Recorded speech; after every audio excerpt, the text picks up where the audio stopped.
High everyone, আসসালামু আলাইকুম। Welcome back to my channel. আশা করছি আপনারা সবাই অনেক ভালো আছেন। আলহামদুলিল্লাহ, আল্লাহ তাআলার অশেষ রহমতে আমরাও ভালো আছি। এইখানে বাবাকে নিয়ে চলছে যুদ্ধ। বাবার ঘাড়ের উপরে কে বসবে, শেহের না আর্ট। যার শরীরে যতটুকু শক্তি আছে সম্পূর্ণটুকু দিয়েই চেষ্টা করছে যে বাবা কার পক্ষে যাবে এবং কে বাবাকে সবার আগে নিতে পারবে। এই দিনটা ছিল মার্চের 9 তারিখ, রোজার মধ্যে। বরাবর প্রত্যেক দিনের মতোই রুটিন যেভাবে আমরা রাত্রে করি সেইভাবেই চলছিল সব কিছু। বাচ্চাদের শুধু একটু ঠান্ডা ছিল, তিনজনেরই। তো কাজ থেকে এসে আমি বাচ্চাদেরকে গোসল করিয়ে দিয়েছি, খাবার খাইয়ে রাত্রে ঘুমানোর জন্য বেডে দিয়েছিলাম। আর সেই রাত্রেই যে এত বড় একটা ঘটনা ঘটবে আর যেটা আমাকে মানসিকভাবে একদম ভেঙে দিবে, সেইটার আসলে বিন্দুমাত্র ধারণা ছিল না। কারণ বাচ্চারা আসলে ওইভাবে অসুস্থ ছিল না। বিশেষ করে আর্ট আর্ট ঘুমন্ত অবস্থায় হঠাৎ করে জ্বর মাথায় উঠে ওর খিঁচুনি হয়ে গিয়েছিল, আর যেটা লাস্ট করেছে প্রায় 9 মিনিটের মতো। সেই রাতেই অ্যাম্বুলেন্স ডেকে সাথে সাথে আর্টকে হসপিটালে নিয়ে গিয়েছি আমরা। খিঁচুনি, এই কথাটা হয়তো খুবই ছোট্ট একটা শব্দ, কারো কাছে শুনলে হয়তো মনে হবে যে জ্বর উঠলে বাচ্চাদের তো খিঁচুনি হতেই পারে, কিন্তু আমার জন্য এটা খুবই কষ্টের এবং একটা দুঃস্বপ্নের মতো। ওই মুহূর্তটাতে কি মনে হয়েছে সেটা হয়তো আমি আপনাদেরকে কয়েকটা শব্দের মাধ্যমে বলে বোঝাতে পারবো না, কিন্তু প্রায় পাগলই হয়ে গিয়েছিলাম। মনে হচ্ছিল যে পৃথিবীটা থমকে গিয়েছে। সাথে শেহের ছিল, আদ্র বাসায় ছিল। কি করব না করব মাথায় কোনো কিছুই আসছিল না। তবে আমার তখন শুধু একটাই মাথায় আসছে যে আমাদের আশেপাশে কে এত রাতের বেলাতে সজাগ থাকে, তাকে ফোন দিয়ে বাসায় আসতে বলবো এবং আমি দৌড়ে আরদের কাছে হসপিটালে চলে যাব। আমি সবসময়ই এটা বলি যে আশেপাশে আসলে হেল্পফুল ফ্যামিলি ফ্রেন্ড থাকাটা এটা বড় একটা ব্লেসিং। আর সেই দিনটা আবারও প্রমাণ হয়েছে আমার জীবনে যে আসলেই আমি অনেক ব্লেসড। আমার আশেপাশে এত ভালোবাসার মানুষ আছে যাদেরকে জাস্ট একটা কলের অপেক্ষা, আর তারা দৌড়ে চলে আসে আমাদের বিপদে আমাদেরকে সাহায্য করতে। আলহামদুলিল্লাহ তাদের জন্য। ওই দিনে আরদের অবস্থাটা এতটাই খারাপ হয়ে গিয়েছিল, ওকে সাথে সাথে আমরা ডাইজাপাম দিয়েছিলাম, যে ওষুধটা আদ্রর খিঁচুনি হলে আদ্রকে দিই, এবং লাকিলি ওটা আমাদের ঘরে ছিল। আর বিস্তারিত আমি নাই বললাম, কারণ ও ছোট মানুষ, কষ্ট পেয়েছে, এটাই আমাদের জন্য অনেক কষ্টের একটা ব্যাপার। আর কিভাবে কি কষ্ট হয়েছে সেটা তো আর বাচ্চাদের এরকম শরীর খারাপ হলে সবাই বুঝতেই পারে যে কতটা একটা খারাপ সময়ের মধ্য দিয়ে যেতে হয়।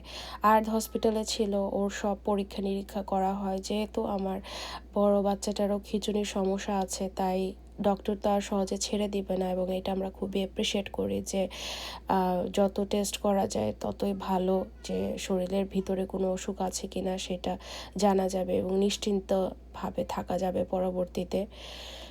ওই ঘটনার পরে আমি আসলে এতটাই মানসিকভাবে ভেঙে পড়েছিলাম, একটা পর্যায়ে ভেবেছিলাম যে আর হয়তো আমি কিছুই করব না, কাজও করব না, ব্লগও করব না, শুধুমাত্র ঘরে থাকবো, বাচ্চাদের সাথে থাকবো।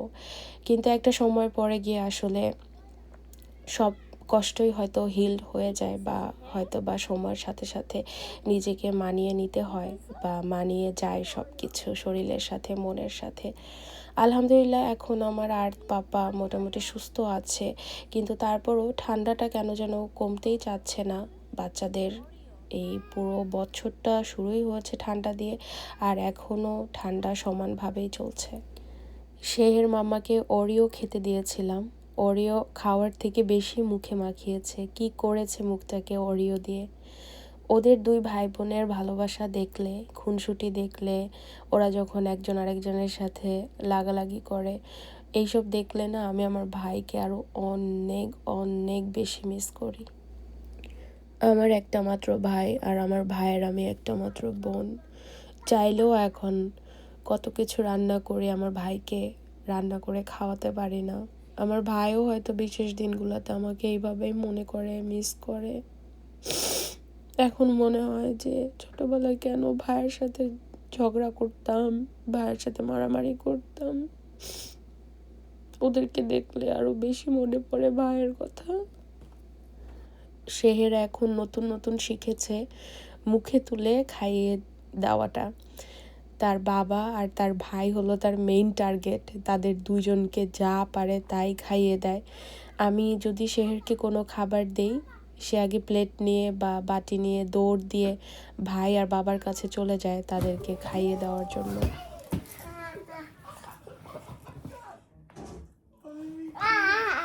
Thank you, Sheher. You are so kind, Sheher. You are a great sister, Sheher.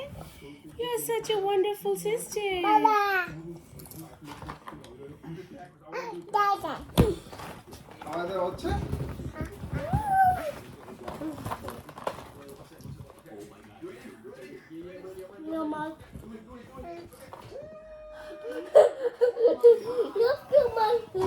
Too much, baby.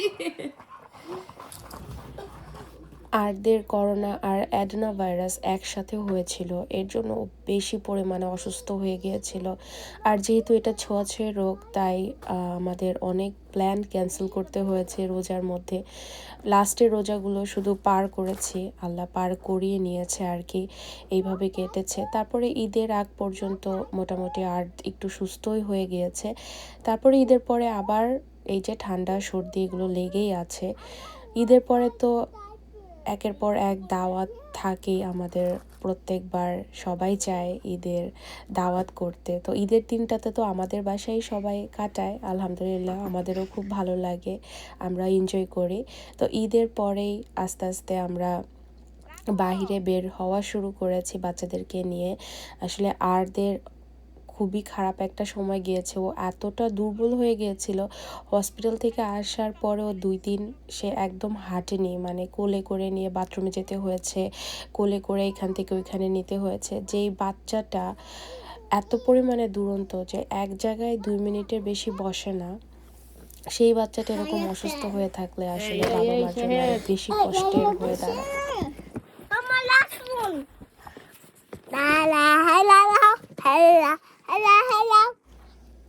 এই লাগেজটা কিনেছিলাম শেহরের জন্মের কিছুদিন আগে।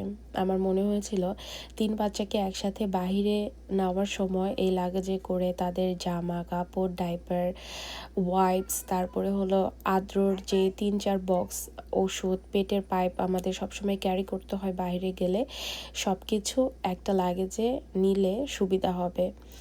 যেই চিন্তা করে কিনেছিলাম সেই রকমই কাজে এসেছে। আর কোনো জিনিস যদি কেনার পরে সেটা কাজে আসে মনের মতো করে, সেটার আনন্দ আলাদা। এই লাগেজটা অনেক অনেক বেশি উপকার পেয়েছি ব্যবহার করে। বাচ্চাদেরকে রেডি করিয়ে আমি নিজেও রেডি হয়ে গেছি, আদ্র বাবাকেও রেডি করিয়ে দিয়েছি, সে গভীর ঘুমে আছে। কোথাও যাওয়ার আগে আদ্র যদি ঘুমায় তাহলে আমি মানসিকভাবে অনেক শান্তিতে থাকি। আমার মনে হয় যে না, ওর মনটাও ভালো থাকবে আর শরীরটাও ভালো থাকবে।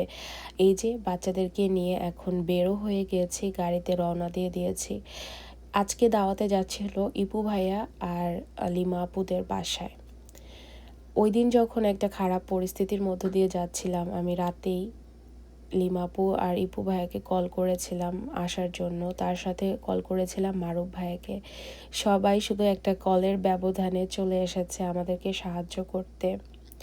আলহামদুলিল্লাহ, আল্লাহর কাছে আমি সবসময় কৃতজ্ঞ যে আমাদের আশেপাশে এত ভালোবাসার মানুষ দিয়েছে, যারা আসলেই সত্যিকার অর্থে আমাদেরকে ভালোবাসে এবং বিপদে আমাদের সঙ্গীও হয়।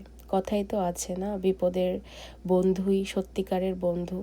আলহামদুলিল্লাহ, আমার লাইফেও এমন মানুষ আছে যাদেরকে যে শুধুমাত্র একটা কলের অপেক্ষা, ছুটে চলে আসে সাহায্য করতে এবং আমাদের ওই কঠিন পরিস্থিতিটাকে অনেক অনেক বেশি সহজ করে দেয় আল্লাহ রব্বুল আলামিন তাদেরকে উসিলা করে।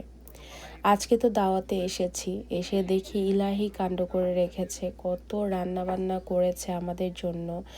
আমার ভাবতেই ভালো লাগছে, এত মজার মজার খাবার। আর খারাপও লাগে যে কষ্ট করে একা হাতে কত কিছু করেছে। এই যে সালাদ 2 বাটি এখানে, তারপরে মাছ, মাংস, মাছের ডিম, বিরিয়ানি, ভাত, রোস্ট, মাছ ভাজা, অনেক অনেক রান্না বান্না করেছে। আর প্রত্যেকটা খাবার অনেক মজা হয়েছে।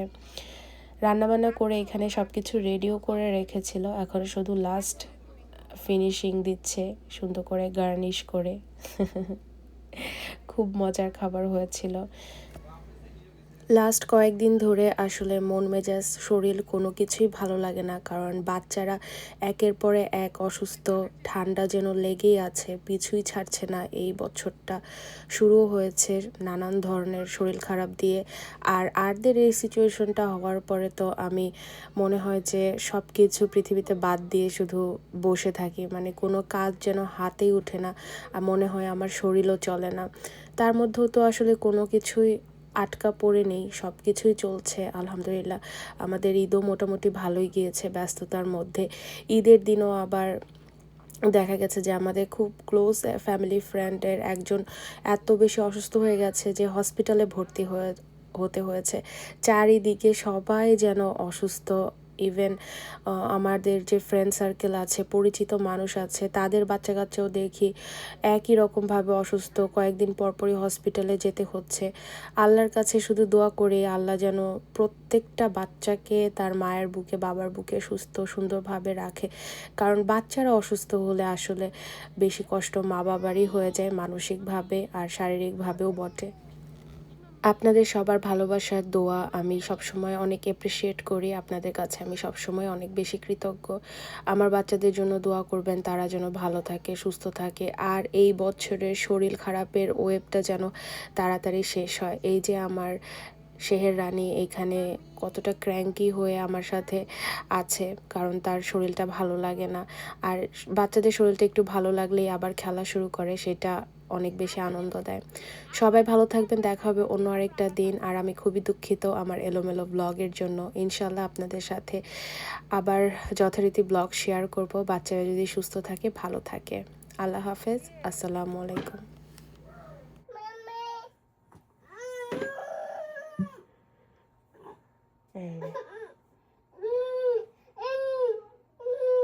Where is Sheher? Hi, Sheher.